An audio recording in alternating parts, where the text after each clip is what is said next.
Assalamualaikum warahmatullahi wabarakatuh. Kami dari kelompok 6 kelas Agribisnis A.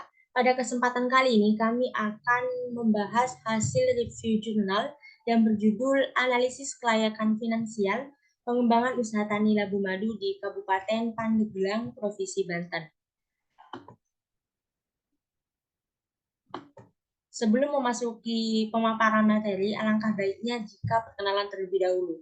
Perkenalkan, nama saya Vegita Agustin dengan NIM akhir 002 selaku moderator pada kesempatan presentasi kali ini. Beserta rekan-rekan saya. Saya Herin Mamlaatul Husna dengan NIM akhir 099. Nama saya Oka Putra Pratama dengan NIM 067.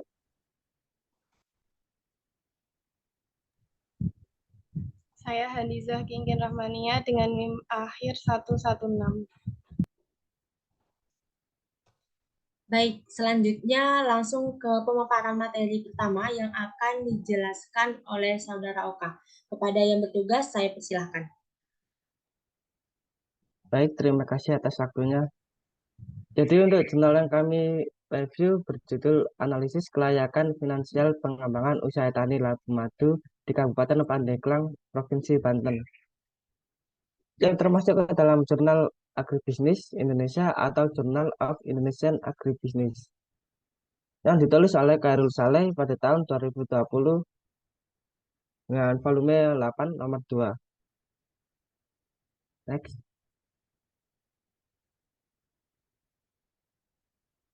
Kemudian tujuan. Untuk tujuan dari penelitian jurnal tersebut ada 3. Yang pertama yaitu mengetahui kelayakan finansial usaha tani labu madu. Kemudian mengetahui laju kepekaan sensitivitas terhadap penurunan harga jual, kenaikan biaya produksi, dan penurunan jumlah produksi. Kemudian yang ketiga, mengetahui kelayakan aspek budidaya, sosial lingkungan, ekonomi, dan pemasaran labu madu. Untuk pembahasan selanjutnya akan saya kembalikan ke moderator.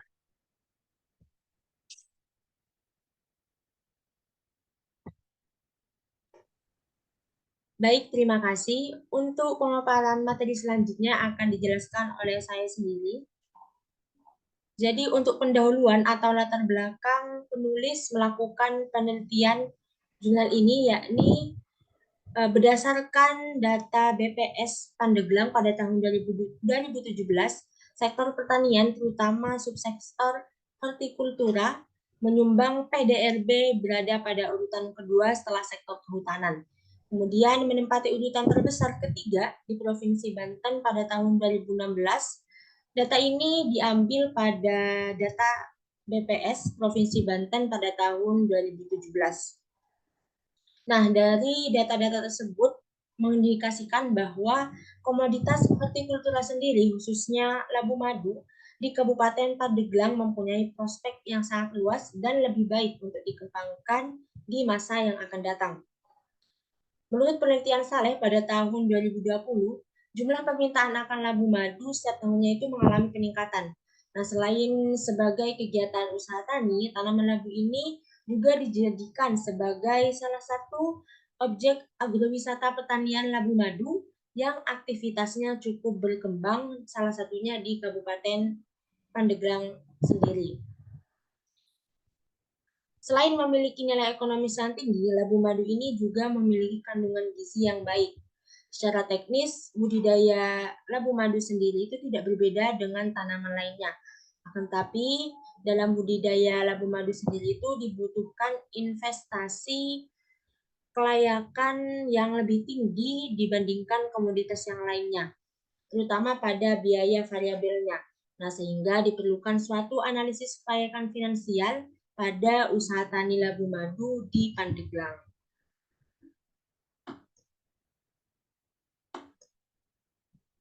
Selanjutnya untuk teori yang digunakan,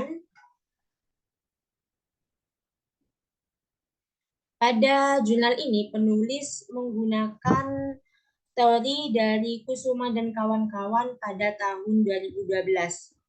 Nah, di mana teori ini diolah dalam bentuk tabulasi yang kemudian dianalisis secara matematis dengan merujuk pada masing-masing aspek perhitungan analisis kelayakan finansial yang terdiri dari BEP, terus net present value atau NPV, kemudian payback period atau PP, BEP, PBP, serta IRR, kemudian rasio B per C.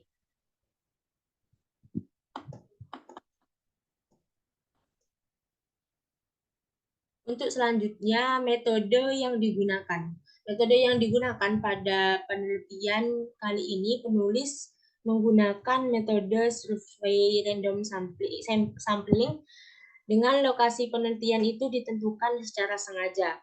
Nah, data yang digunakan berupa data primer dan data sekunder, di mana data primer diperoleh melalui wawancara secara langsung pada petani labu madu sendiri.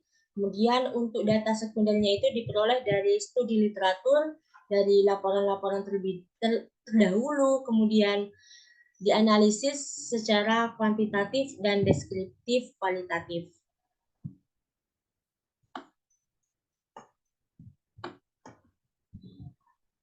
Baik, untuk selanjutnya terkait hasil dan pembahasan akan dijelaskan oleh rekan saya. Kepada yang bertugas, saya persilahkan.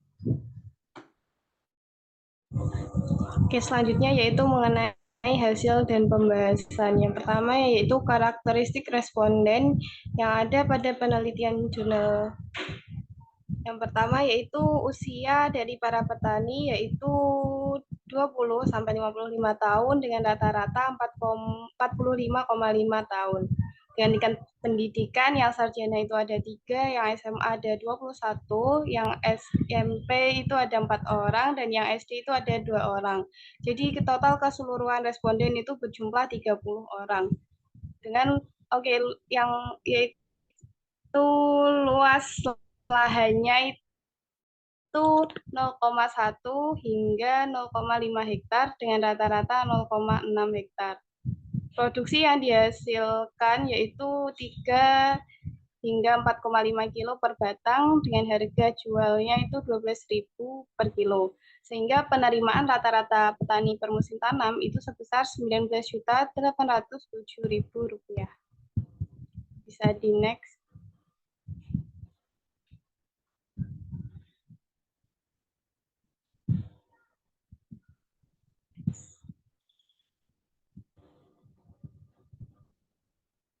Nah, selanjutnya yaitu mengenai analisis finansial usaha tani labu madu. Yang pertama bisa dilihat pada PPT, ada tabel struktur penggunaan biaya dan penerimaan usaha tani labu madu per 0,5 hektarnya. Jadi biayanya itu ada biaya tetap dengan jumlah 19.652.500 rupiah, kemudian ada biaya variabel dengan jumlah 48.524.375 rupiah.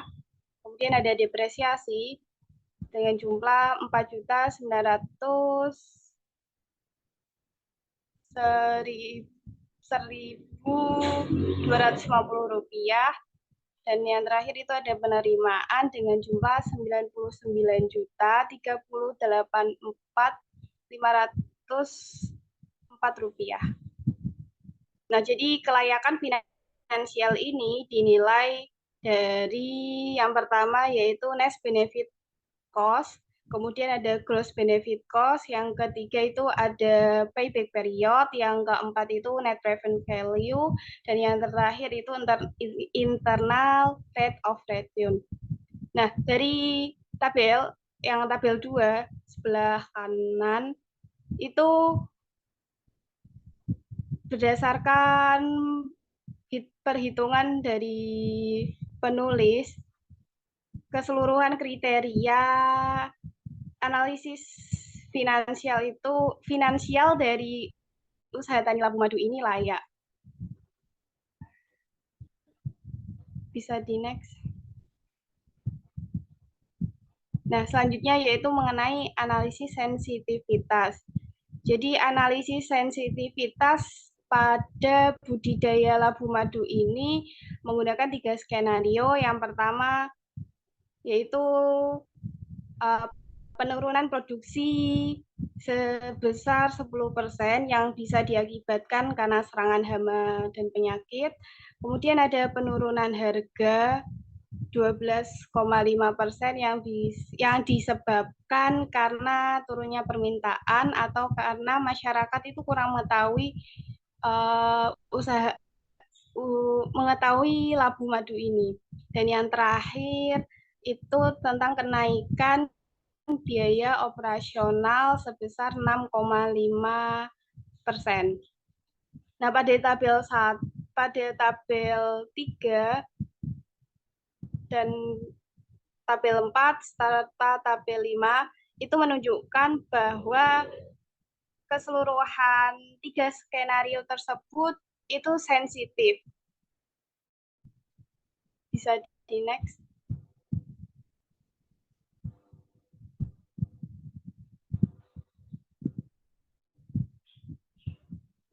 Nah, jadi ketiga skenario itu menunjukkan bahwa usaha tani labu madu ini sangat layak untuk diusahakan.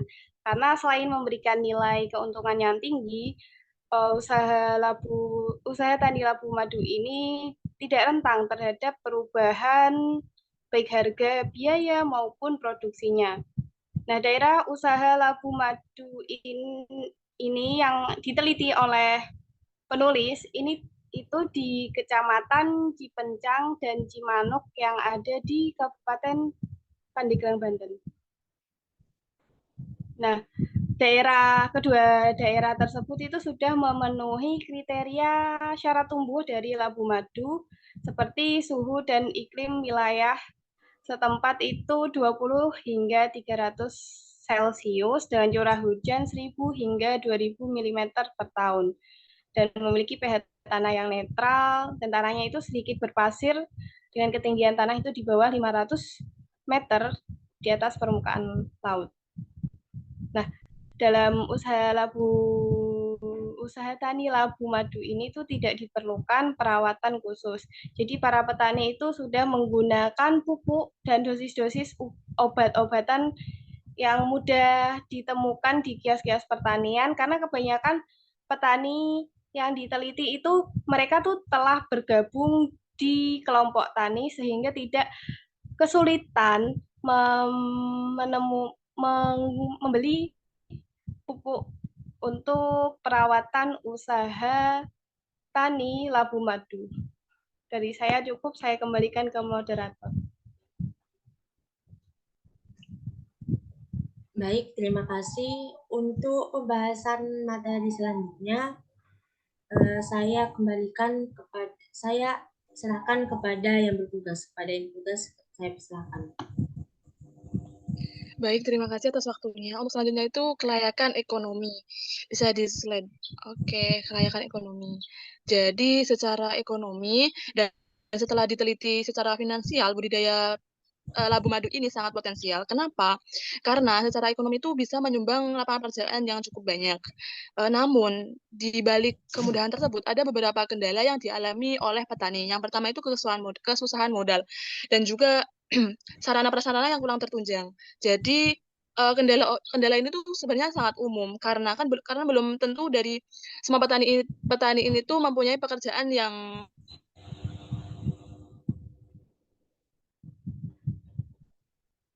dari masalah tersebut. Ada cara yang dilakukan oleh petani untuk menangani hal tersebut, yaitu menyisihkan pendapatan. Katakan itu waktu untung tuh. Jadi menyisihkan uangnya untuk pertanian selanjutnya, untuk pengolahan lahan selanjutnya. Bisa dilihat dari tabel ini, grafik sumber modal. Jadi sumber modal itu tuh dibagi menjadi 3.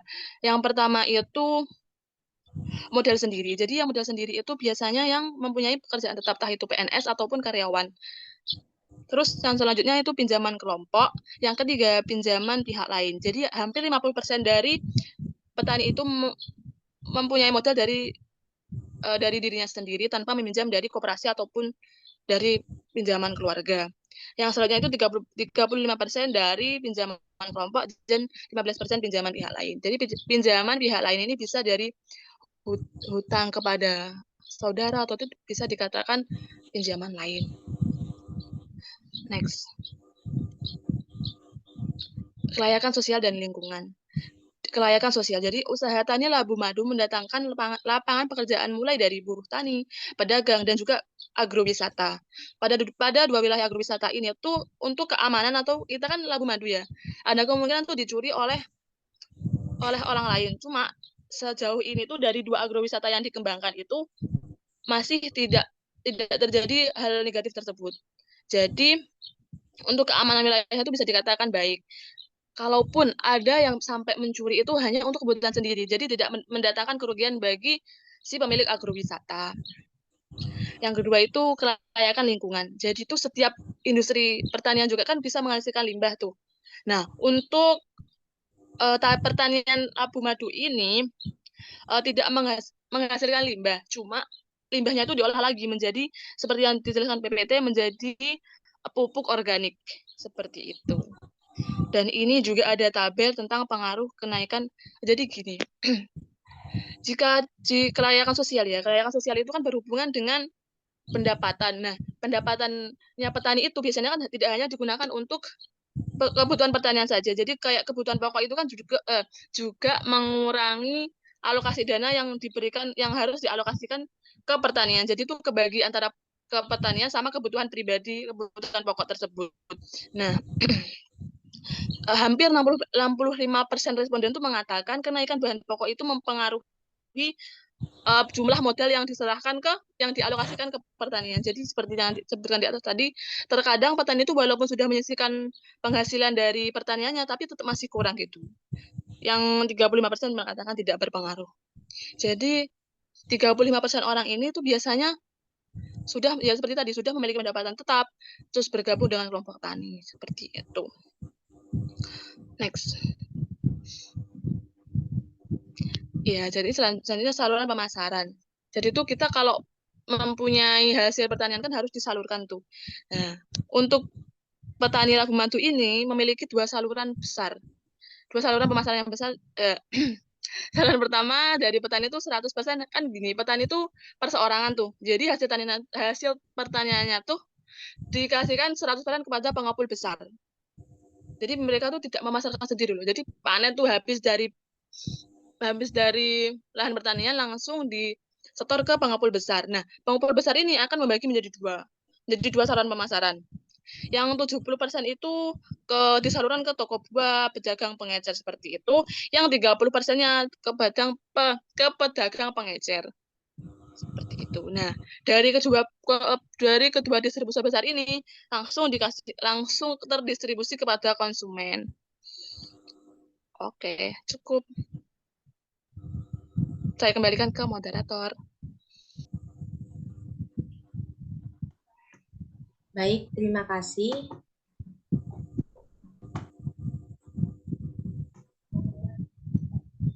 Jadi kesimpulan yang dapat diambil dari penelitian Khairul Salim pada tahun 2020 ini bahwa analisis kelayakan usaha pada proyek budidaya Labu Madu di Kecamatan Cipaucang dan Cimanuk, Kabupaten Pandeglang dilihat dari 4 elemen utama, yakni 4 elemen utama kriteria kelayakan finansial, yakni NPV, kemudian IRR, PBP, dan analisis sensitivitas. Nah, seperti yang dijelaskan oleh saudarinya tadi, bahwa analisis kelayakan finansial dari usaha Labu Tani ini dikatakan layak, yang mana nilai NPV-nya itu bernilai positif sebesar Rp47.558.301. Kemudian hasil ERR sebesar 27,24%, yang mana menunjukkan tingkat kembalian lebih besar dari tingkat suku bunga petani. Kemudian payback period diperoleh selama 0,59 atau selama 6 bulan lebih dari 1 musim.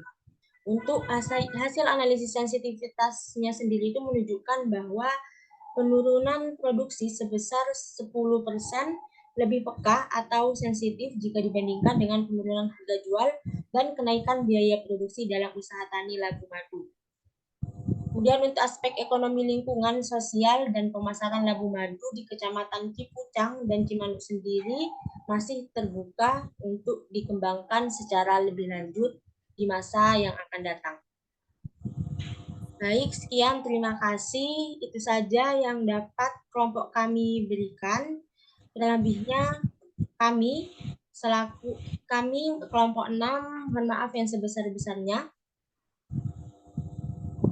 Saya akhiri, wabillahi taufiq wal hidayah. Wassalamualaikum warahmatullahi wabarakatuh.